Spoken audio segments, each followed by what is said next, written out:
Only exam trick YouTube channel में मैं आपका तहे दिल से स्वागत करता हूं। चलिए दोस्तों, आज का वीडियो जो है केमिस्ट्री चल रहा था।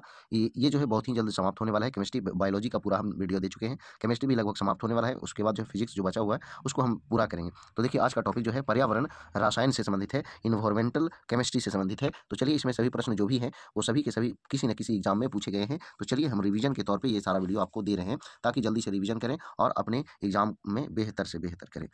चलिए स्टार्ट करते हैं पहले क्वेश्चन से। कह रहा है क्या कि निम्नलिखित में से कौन सी एक गैस ग्रीन हाउस गैस नहीं है। अब देखिए, इसका हम ट्रिक बना करके आपको अपलोड किया हुआ है। आप ट्रिक जो है प्लेलिस्ट में जाइए, साइंस के प्लेलिस्ट में, उसमें आपको साइंस ट्रिक नाम से प्लेलिस्ट होगा, उसमें आप जाइए, वहां आपको ये ट्रिक मिल जाएगी। यहाँ पे ऐसे इसका आंसर जो है आपका हाइड्रोजन हो जाएगा। अगला क्वेश्चन है, America green building counselling USGBC द्वारा विकसित लोकप्रिय वातावरण सुरक्षित इमारत प्रमाणीकरण कार्यक्रम को क्या कहा जाता है? क्या कहा जाता है? तो ये जो है ऊर्जा और पर्यावरण डिजाइन में नेतृत्व, ऑप्शन बी जो है इसका आंसर होगा। आगे ये रासायनिक तत्वों, विशेष रूप से नाइट्रोजन फास्फोरस मिश्रित यौगिक तत्वों से पारिस्थितिक तंत्र की संपन्नता को कहते हैं। तो क्या कहते हैं? तो यूट्रोफिकेशन कहते हैं, ऑप्शन ए। अगला क्वेश्चन है, नेशनल ग्रीन ट्रिब्यूनल एक है तो क्या है? तो फास्ट ट्रैक कोर्ट है, ऑप्शन ए। केंद्रीय पर्यावरण मंत्रालय ने किस नाम से समुद्र तट की साफ सफाई और विकास के लिए एक प्रायोगिक परियोजना आरंभ की है? तो ये जो है आपका ब्लू फ्लैग, ऑप्शन डी। निम्नलिखित में से किस वर्ग के रसायन ओजोन परत को नुकसान पहुंचा सकते हैं? तो ये जो है chlorofluorocarbon, option A. Methyl isocyanate के दुर्घटनावश रिसाव के कारण 1984 में घटित भोपाल गैस त्रासदी के लिए उत्तरदायी कंपनी का नाम क्या था? तो कंपनी का नाम यहाँ पे बताना है, तो यूनियन कार्बाइड कंपनी का नाम था, ऑप्शन बी। वायुमंडल में तड़ित द्वारा किस गैस का अस्थिरीकरण हो सकता है? तो ये जो है नाइट्रोजन का, ऑप्शन बी। निम्न में से किस ग्रीन हाउस गैस को क्योटो प्रोटोकॉल के अंतर्गत शामिल नहीं किया गया है? तो क्योटो प्रोटोकॉल के अंतर्गत शामिल नहीं किया गया है, वो है ओजोन।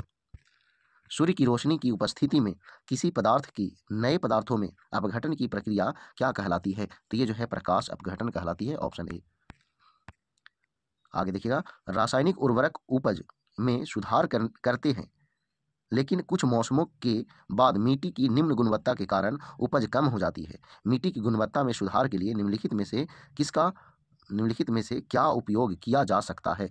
तो ये जो है कास्टिक चूना उपयोग किया जा सकता है। यौगिकों का एक वर्ग जिसका आणविक भार निम्न होने पर सुगंध के रूप में और उनका आणविक भार श्रेणी में उच्च होने पर प्राकृतिक तरीके से बनने वाली चर्बी के रूप में उपयोग किया जाता है, इसे क्या कहते हैं? तो इसे जो है एस्टर कहते हैं, ऑप्शन सी।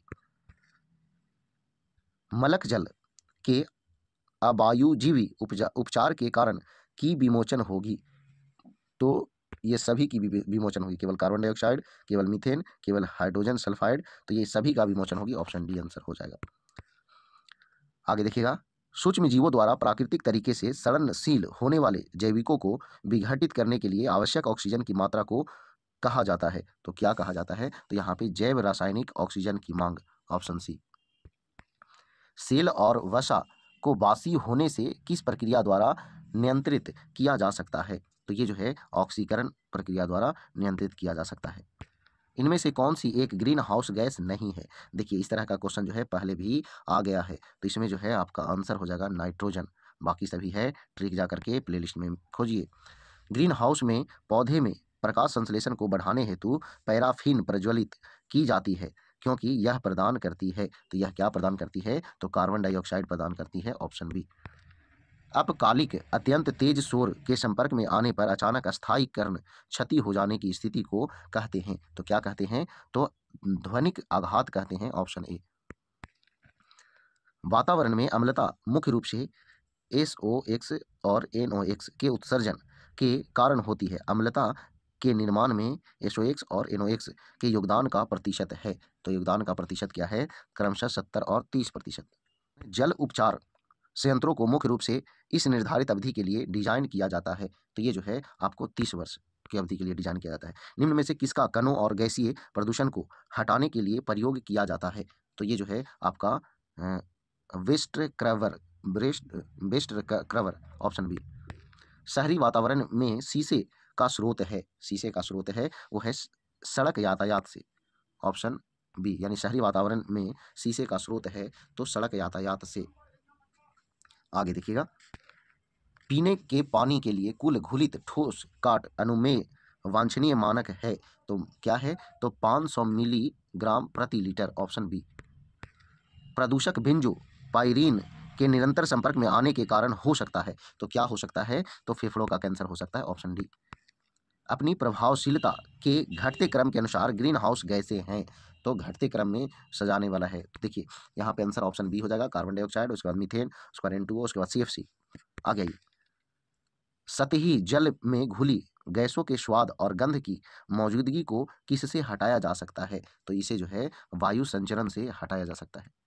आगे देखिएगा, कठोर अम्लीय स्थितियों में जैविक विघटन के लिए आवश्यक ऑक्सीजन की मात्रा को कहा जाता है तो क्या कहा जाता है, तो रासायनिक ऑक्सीजन मांग कहा जाता है। Option A.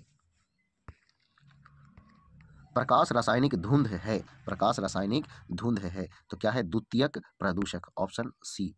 भारित पैमाने से इनमें से किन आवृत्तियों की ध्वनियों को कवर किया जाता है, तो ये जो है आपका 800 से 3000 हर्ट्ज। आगे देखिएगा, भोपाल गैस त्रासदी कब हुई, तो क्वेश्चन पहले भी आ चुका है, तो 1984 में हुई। आगे देखिएगा, कार्बन के रूप में वायुमंडल में मौजूद होते हैं तो ये जो है आपका अवशेष में कार्बन मोनोऑक्साइड और कार्बन डाइऑक्साइड, तो ऑप्शन बी आंसर हो जाएगा। आगे देखिएगा, निम्नलिखित में से कौन सा प्रदूषण जीवाश्म ईंधन के जलने से उत्पन्न होता है, जीवाश्म ईंधन के जलने से उत्पन्न होता है तो ये जो है अम्ल वर्षा। आखिरी क्वेश्चन है ये, निम्नलिखित में से कौन सा विकल्प अपशिष्ट प्रबंधन के 3R में से एक नहीं है, 3R में से एक नहीं है तो ये जो है रिफ्यूज नहीं है। तो चलिए दोस्तों, ये सभी प्रश्न जो है इंपॉर्टेंट थे। अगर प्रश्न पसंद आए, क्वेश्चन पसंद आए, वीडियो पसंद आए तो वीडियो को लाइक करिए, दोस्तों के पास शेयर करिए। तो आज भर इतना ही। जय हिंद, जय भारत, वंदे मातरम।